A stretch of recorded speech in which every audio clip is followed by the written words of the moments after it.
questões, essas perguntas de como nasceu o universo? Ele nasceu um dia ou sempre foi eterno? O universo terminará um dia? Morrerá? Né? Numas frases de Albert Einstein, quando perguntado isso para ele respondeu assim: o universo é infinito, porém limitado. Meio esquisito, né?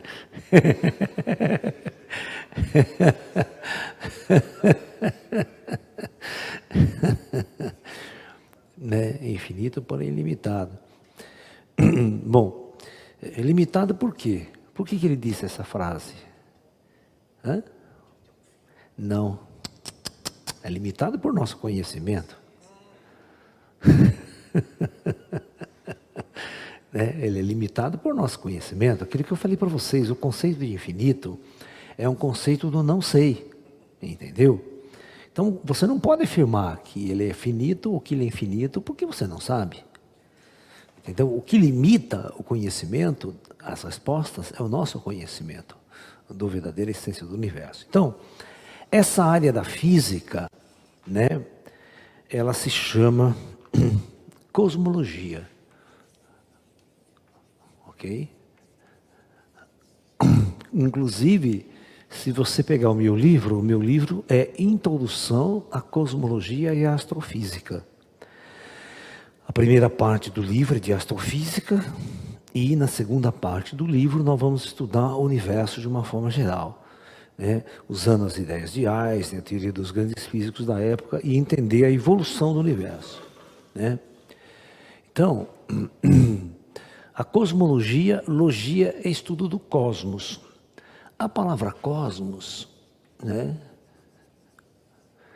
ela vem do grego, que ela significa ordem, harmonia. Ok? Ela é contrária à palavra grega, para vocês entenderem, que é caos. Que não sei nem dizer o que é, que vocês já sabem. Todo mundo chega, ai, minha vida está um caos. Está uma bosta, né? Está uma desordem total, entendeu? É. Aí passa o carnaval, depois melhora. Então, os grandes cientistas, todo ser humano, né? Todo ser humano tem várias perguntas, né? De onde eu vim, para onde eu vou? O que eu estou fazendo aqui? Né? Por que vim para cá? E quando ele começa a pensar melhor em tudo isso, ele quer saber o universo e toda essa coisa que está aí, que nós já descobrimos que estamos dentro de uma galáxia. Essa galáxia faz parte de um conjunto de outras galáxias, que faz parte de um conjunto muito grande de galáxias. Quando tudo isso foi criado, quando tudo isso, né, ou sempre existiu, foi criado, teve um dia da criação, o universo faz aniversário? Tem um birthday aí, né? Tem um birthday, sabe o que é um birthday, né? É.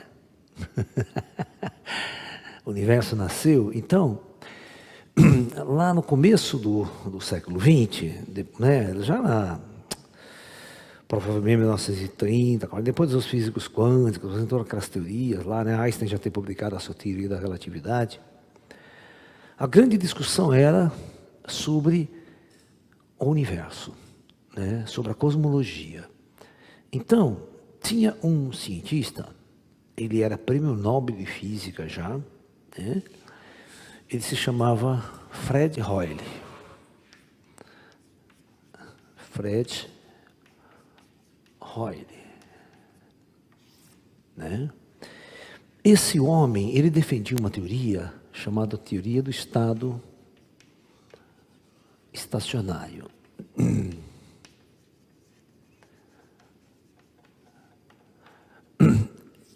Ele escreveu livros, e ele era uma pessoa muito boa comunicadora. Ele era muito bom comunicador, ia em programas de rádio, sabe? Falava muito bem, você está entendendo? E ele, por essa sua imponência, ele acabava, nos debates que existiam de física, de cosmologia, suplantando as outras pessoas que não tinham muito desenvoltura em falar, às vezes em público, toda aquela coisa toda. Mesmo assim, eram grandes cientistas, né? A teoria dele era a seguinte, presta atenção. Para ele, o universo sempre existiu. Não tem um começo, não tem um meio, não tem um fim. E as galáxias, as estrelas nascem, crescem e morrem, dão origem a outras, e assim por diante, ad infinitum. E o universo está tudo parado, bonitinho, está funcionando só nas suas forças gravitacionais, as galáxias estão aí, e nunca nada muda, no sentido prático da coisa. Ele falava que a matéria criava-se, a teoria básica dele era essa.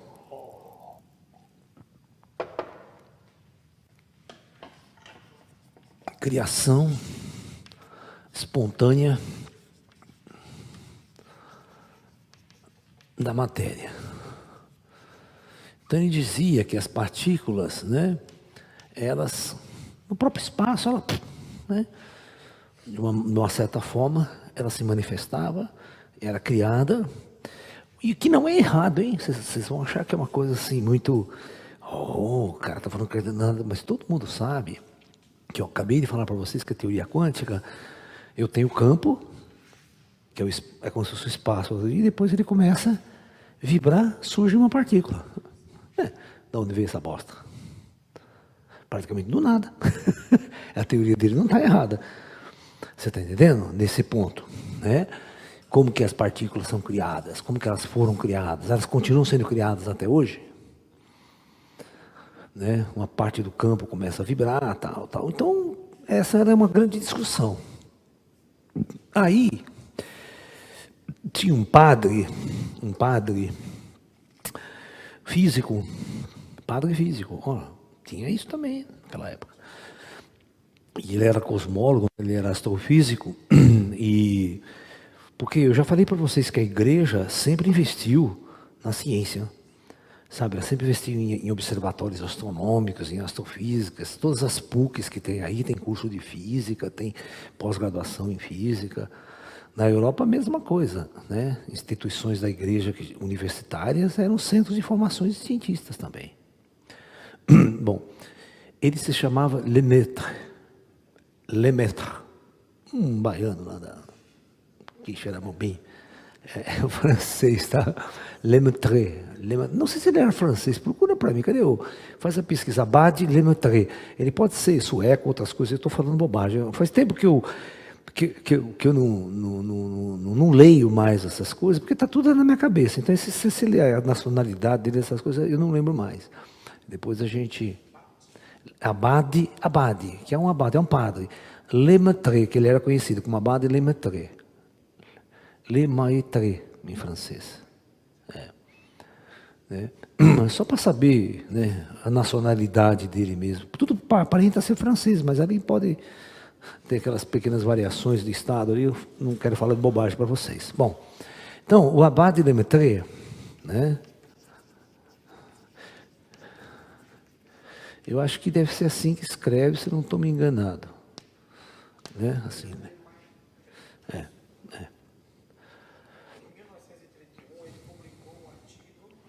Sobre o átomo primitivo.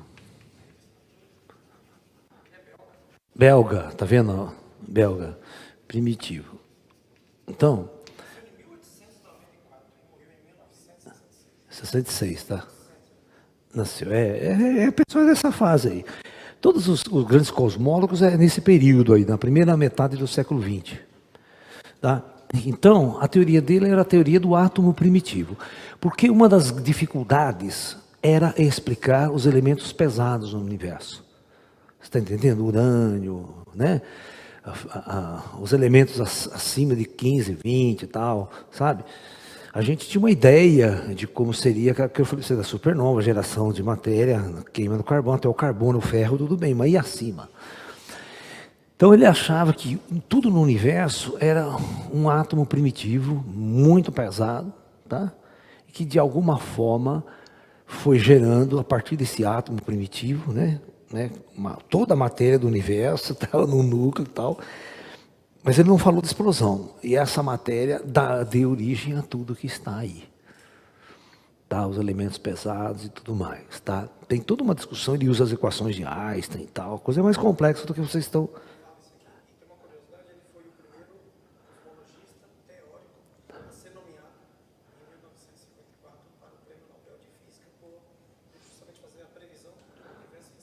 Isso. Entendeu? Então, esse cientista, ele imaginava que após esse universo poderia estar em expansão. Poderia. Então, ele até foi indicado pelo Prêmio Nobel, né, por essa ideia, né, da expansão do universo, que contraria a teoria do Fred Hoyle do estado estacionário. Tá ok? Então, eu quero que vocês entendam uma coisa.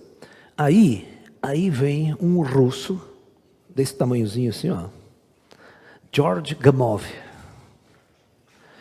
né? George Gamow.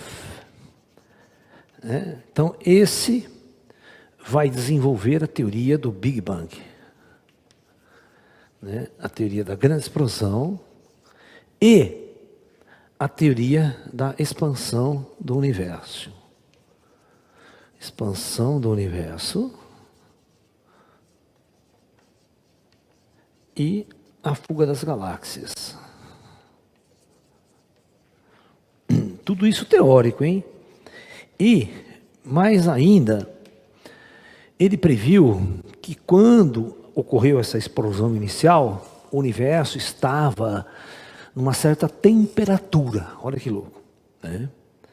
E que, a partir do momento que esse universo explodiu e começou a expansão, né, a partir de uma grande explosão, o universo foi expandindo, toda essa matéria que estava no início foi expandindo e foi esfriando, gerando as galáxias, as estrelas e tudo que nós temos hoje.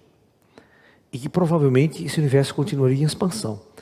E o curso inicial existiria uma radiação emitida nessa explosão, né, que quando explode uma coisa emite luz, né, e essa radiação, com o passar dos bilhões de anos, né, porque ele não conseguiu calcular a data dessa explosão, com precisão, quando foi isso. Ele só calculou que deveria existir uma radiação que poderia ser captada hoje, tá? E essa radiação estaria na faixa de 3 graus Kelvin. Na verdade, a gente não fala grau quando a gente usa a palavra Kelvin, tá? É só 3 Kelvin. Os físicos, eles não costumam trabalhar com frequência, eles costumam falar da temperatura da radiação, tá? Que é o estado de energia dela, tal, é como eles trabalham. E ele previu isso teoricamente, nessa faixa de frequência. Bom, aí, isso era teórico. Alguém teria que verificar essas coisas experimentalmente, para demonstrar qual das teorias aí era a mais aceita. Alright? Que poderia ser mais entendida. Muito bem. Então, neste momento, entram os astrofísicos, entram os astrônomos modernos.